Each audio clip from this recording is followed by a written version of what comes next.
दोस्तों, मोदी सरकार के नेतृत्व में जिस तरीके से भारत अपनी तेजी के साथ कदम बढ़ा रहा है, इसको देखकर पूरे मुस्लिम देश जो है बिलबिलाए हुए हैं। भारत जितनी तेजी के साथ हिंदू राष्ट्र के साथ साथ अखंड भारत के साथ साथ विकास दर में भी आगे बढ़ रहा है। मुस्लिम देशों के पेट पानी नहीं पच रहा है और यही कारण है कि मुस्लिम देश जो है भारत के साथ ओछी हरकत कर रहे हैं। लेकिन भारत ने भी अकेला भारत जो है वो 57 मुस्लिम देशों से भिड़ रहा है।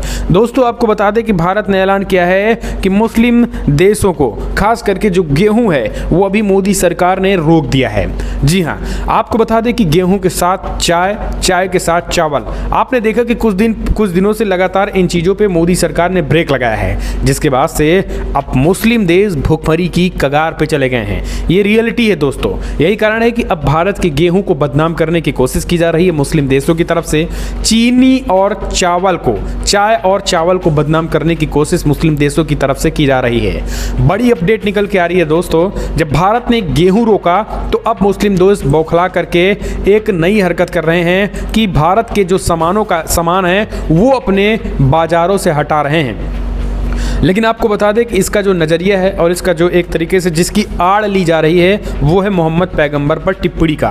दरअसल कुछ दिन पहले आपको बता दें, नूपुर शर्मा ने पैगंबर साहब को लेकर एक बयान दिया था। इसको अब मुस्लिम समाज विवादित बता रहा है और इसी को देखते हुए पहले भारत में हो हल्ला हुआ, अब भारत से निकल के मुस्लिम देशों तक जा पहुँचा है और मुस्लिम देशों ने कहा है कि पैगंबर मोहम्मद पर टिप्पणी हुई है जी, तो इसलिए हम अब भारत के सामानों का बहिष्कार करेंगे। कुवैत के सुपर मार्केट में भी भारतीय प्रोडक्ट को कहा जा रहा है कि हम हटा दे रहे हैं और वहां से ऐसे एक दो देश हैं जो भारत के सामानों को वो हटा रहे हैं। लेकिन इसके पीछे राजनीतिक विश्लेषकों का मानना है कि ये कोई हरकत नहीं, किसी तरीके की इस छोटे स्टेटमेंट से कोई देश अपने देश की अर्थव्यवस्था को नहीं डुबाएगा, कोई देश इस तरीके से बॉयकॉट करना नहीं शुरू कर देगा। ये केवल और केवल उस चीज़ की रणनीति है जहां मोदी सरकार ने गेहूँ, चावल, चाय उस समय बंद कर दिए जब इन देशों को कहीं ना कहीं तरीके से बेहद ज़रूरत थी। दरअसल आपको बता दें, मोदी सरकार ने गेहूं बंद किया है, ये हमने आपको पहले बताया था। उसी को देखते हुए तुर्की ने एक कहीं ना कहीं हम कहें कि बदनाम करने की भारत को साजिश थी। तुर्की ने गेहूं मंगाया और फिर कहा इसमें कीटनाशक है। फिर उसने मिस्र को ये कहा कि अब आप इसी गेहूं को खरीदिए।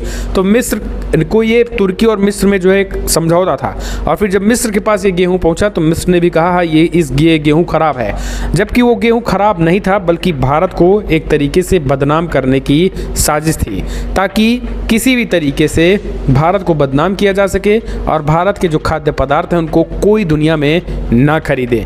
लेकिन दोस्तों, रियलिटी ये है कि मोदी सरकार के पास अभी इतना ज़्यादा ऑर्डर है गेहूं को लेकर कि वो पूर्ति नहीं कर सकती है। यही कारण है कि मुस्लिम देशों पे ताला लगा दिया है। गेहूं अभी निर्यात नहीं किया जा रहा क्योंकि भारत में भी खाने को उतना नहीं है और यही कारण है कि गेहूं को लेकर जिस तरीके से गेहूं और खाद्य पदार्थों ने मोदी सरकार ने रोका, उसके बाद से मुस्लिम देश बौखलाए हुए हैं। पहली चीज़ तो ये, और दूसरी चीज़ भारत की तरक्की।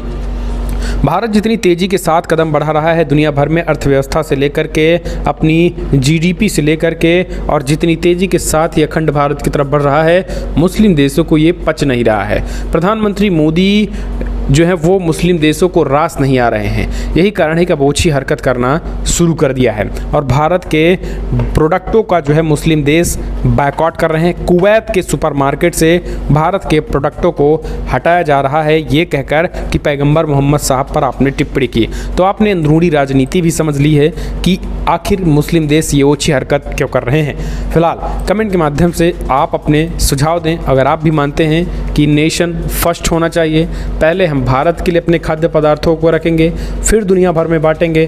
अगर आप भी मानते हैं कि मोदी सरकार की विदेश नीति का समर्थन करते हैं तो इस वीडियो को लाइक करें, शेयर करें, ज़्यादा से ज़्यादा